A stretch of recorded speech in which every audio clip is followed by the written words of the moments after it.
Hello student, स्वागत करता हूं आप सभी लोगों का अपने यूट्यूब चैनल जिसका नाम है यूबिन्स क्लासेस में। आप सभी लोगों का शुक्रिया जो आप लोग मेरी वीडियो को इतना उत्सुकता के साथ देखते हो, इतने इंतज़ार के साथ देखते हो। मुझे बड़ी खुशी होती है कि आप लोग कमेंट में लिख के भेजते हो सर नेक्स्ट चैप्टर कब आ रहा है। मुझे बहुत खुशी होती है। आज चैप्टर 4 जिसका नाम है heredity and evolution, class 10th का बायोलॉजी का एक चैप्टर है। उम्मीद करता हूँ इस चैप्टर को मैं अगस्त के लास्ट तक कंप्लीट कर दूंगा। और जैसा कि मेरा एक उद्देश्य है कि सितंबर तक मैं बायोलॉजी के सारे चैप्टर कंप्लीट करवा दूंगा। और उसके बाद से जो प्रैक्टिस सेट का मैंने वादा किया आप लोगों से, मैं प्रैक्टिस सेट्स आप लोगों को देना चालू कर दूंगा। अगर आप लोग अभी तक चैनल सब्सक्राइब नहीं किए हो तो चैनल को सब्सक्राइब कर दो। आज इस चैप्टर का हेरिडिटी एंड एवोल्यूशन का सिलेबस पार्ट समझाया जाएगा, जिसमें बताया जाएगा कितना कुछ आप लोगों को अपनी कॉपी में या फिर अपने नोट्स में लिखना है, या फिर आप लोगों को कितने टर्म्स को दिमाग में रखना है हेरिडिटी से रिलेटेड या फिर एवोल्यूशन से रिलेटेड। ध्यान रहे, सिर्फ 10th में ही ये कोर्स नहीं है। आप लोग जब 12th में जाओगे तो ये चैप्टर्स आप लोगों को मिल सकते हैं। 11th में अगर जाते हो इसके कुछ टॉपिक आप लोगों को मिल सकते हैं। इसलिए पढ़ना ऐसा है कि आप लोगों को हमेशा ये सब चैप्टर्स अपने दिमाग में बने रहें। अच्छे से समझने के लिए आप लोग कमेंट बॉक्स में कोई भी क्वेरीज कर सकते हैं। लाइक शेयर कमेंट करना बिल्कुल मत भूलें। अगर आपको वीडियो ख़राब लगती है तो आप इस वीडियो की खराबी आप मुझे कमेंट लिख के बता सकते हैं। मैं अपनी तरफ से पूरी कोशिश करूंगा कि आप लोगों को पूरी वीडियो समझ में आए। कहीं पर भी कोई कन्फ्यूज़न हो तो आप लोग कमेंट करके ज़रूर पूछें। वीडियो स्टार्ट करते हैं।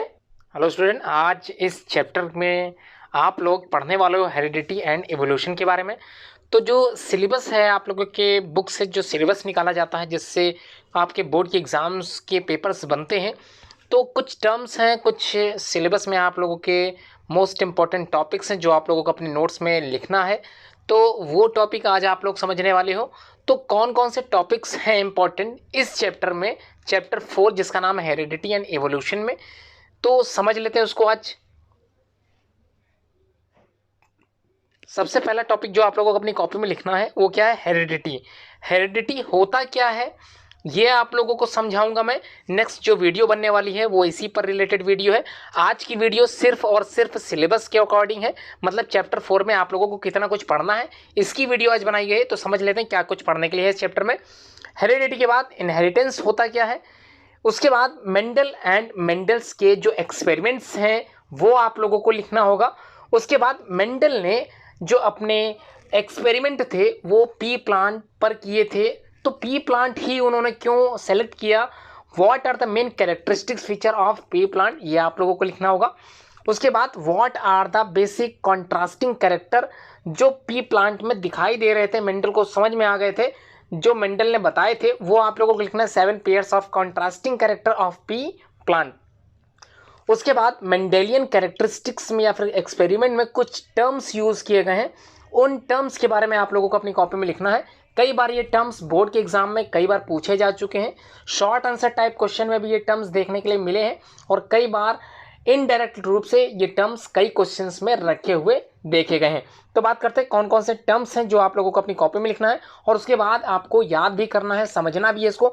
तो हाइब्रिड क्या होता है ये आपको समझना है। एलील एंड एलिलोमॉर्फ क्या होता है, या एलील और एलिलोमॉर्फ होते क्या है। फिनोटाइप एंड जीनोटाइप, कई स्टूडेंट इसको लेकर कंफ्यूज होते हैं, फिनोटाइप और जीनोटाइप में अंतर क्या है। Phenotype is a physical appearance, जो हमको जैसा दिखाई देता है वही चीज़ उसका फिजिकल अपीयरेंस कहलाता है, इसी को हम लोग फिनोटाइप कहते हैं।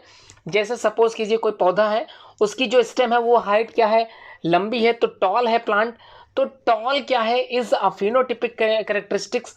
जबकि अगर हम लिखते हैं कैपिटल टी वो क्या कहलाएगा, इसका जीनोटाइप। ठीक है, क्लियर हो गया। उसके बाद होमोजाइगस एंड हेट्रोजाइगस जो टर्म्स हैं वो मेंडल ने इसका यूज़ क्यों किया।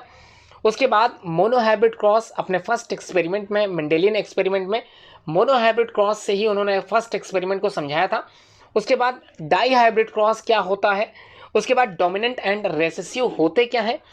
लास्ट में आप लोगों को पढ़ना है स्टम्प्स में बैक क्रॉस या टेस्ट क्रॉस। आगे जाके आप लोग सीखोगे कि ये क्रॉस कैसे किया जाता है, कैसे पता करोगे कि बैक क्रॉस है कि टेस्ट क्रॉस है, ये भी आप लोगों को बताया जाएगा इसी चैप्टर में। उसके बाद different between homozygous and heterozygous terms में आप लोग पढ़ चुके होंगे, आपको ईजी होगा अब लिखने में।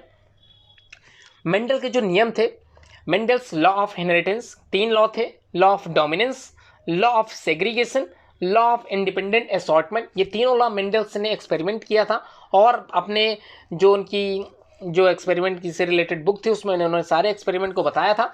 उसके बाद आप लोग सीखोगे सेक्स डिटर्मिनेशन होता क्या है, कैसे मेल और फीमेल को डिटरमाइन कर सकते हैं हम, किस प्रकार से पता लगा सकते हैं कि किसी की संतान मेल है फीमेल है, ये हमको इसी में पढ़ना होगा। उसके बाद second topic of this chapter heredity आप लोगों को समझ में आ गया। अब बात करते हैं इवोल्यूशन की। तो इवोल्यूशन होता क्या है, ग्रेजुअल चेंजेस जो हुए हैं अब तक वो कैसे हो गए हैं ये पढ़ना है। उसके बाद लैमार्किज्म थ्योरी आप लोगों को पढ़ना है। लैमार्क ने अपनी एक थ्योरी बताई थी जिसको लैमार्किज्म थ्योरी बोलते हैं। उसके बाद कुछ उसमें संशोधन हुआ है, कुछ उसमें एडिशन हुआ है। तो उसके बाद जो टर्म्स यूज़ किया जाता है उसको बोलते हैं नियो लैमार्किज्म, ठीक है, नियो लैमार्किज्म। उसके बाद इवोल्यूशन से रिलेटेड जो थ्योरी आई वो डार्विनिज्म की थी, डार्विन जी ने दी थी। तो डार्विनिज्म थ्योरी जो डार्विन ने दी थी उनकी भी थ्योरी कुछ बेसिस पर रिलेट करती थी इवोल्यूशन के माध्यम से, कुछ उसमें संशोधन किया गया आगे जाके, तो इसको नियो डार्विनिज्म भी कहते हैं। तो कई बार बोर्ड की परीक्षाओं में डार्विनिज्म से रिलेटेड या फिर नियो डार्विनिज्म से रिलेटेड क्वेश्चन पूछे गए हैं। उसके बाद ओपेरिन की थ्योरी आप लोगों ने पढ़ना है।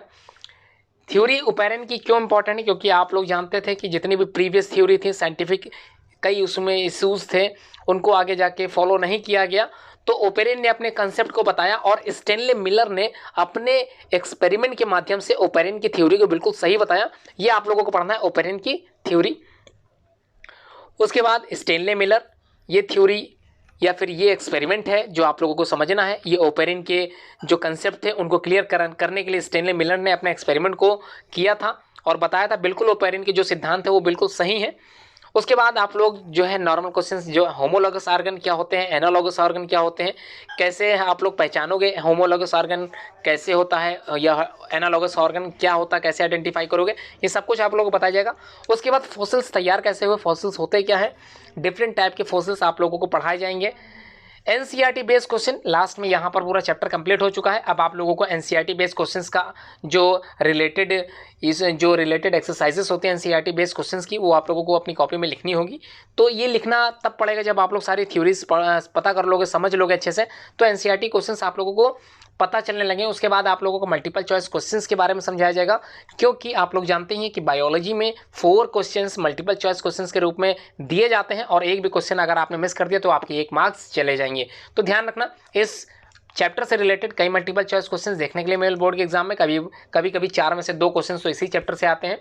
तो मोस्ट इंपॉर्टेंट चैप्टर भी है और मोस्ट इंपॉर्टेंट टॉपिक जो आप लोगों को अपनी कॉपी में लिखने हैं वही आज के बारे में बताए जा रहे हैं। अगर आप लोगों ने अभी तक चैनल सब्सक्राइब नहीं किया है तो सबसे पहला काम इसे सब्सक्राइब कर लें और बेल आइकन प्रेस करना बिल्कुल ना भूलें, क्योंकि लेटेस्ट वीडियो नोटिफिकेशन पाने के लिए आपको बेल आइकन प्रेस करना पड़ेगा। उसके बाद आप लोगों को डिफरेंट टाइप की बुक्स होती हैं, उसमें डिफरेंट टाइप के क्वेश्चंस होते हैं, उनको एक्सरसाइजेस के माध्यम से आप लोगों को मैं बताऊंगा।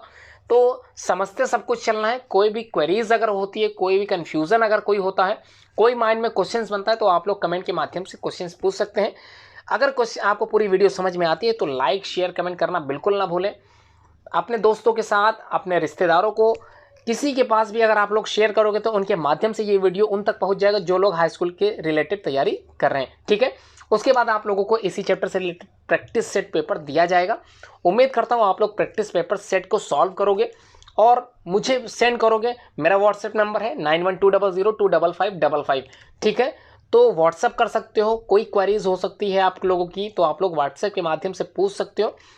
फिर से मैं अपना नंबर दोहरा देता हूँ 9120025555, ये मेरा खुद का नंबर है, मेरा पर्सनल नंबर है। आप लोग अगर कोई क्वेरीज करना चाहते हो तो इस नंबर पे आप लोग संपर्क करके पूछ सकते हो। आज का टॉपिक यहीं तक था। सिलेबस केवल आप लोगों को अपनी कॉपी में इतना ही लिखना है, इसी से रिलेटेड क्वेश्चंस आप लोगों को बोर्ड के एग्जाम में पूछे जाएंगे। वीडियो पूरी देखने के लिए बहुत बहुत धन्यवाद आपका।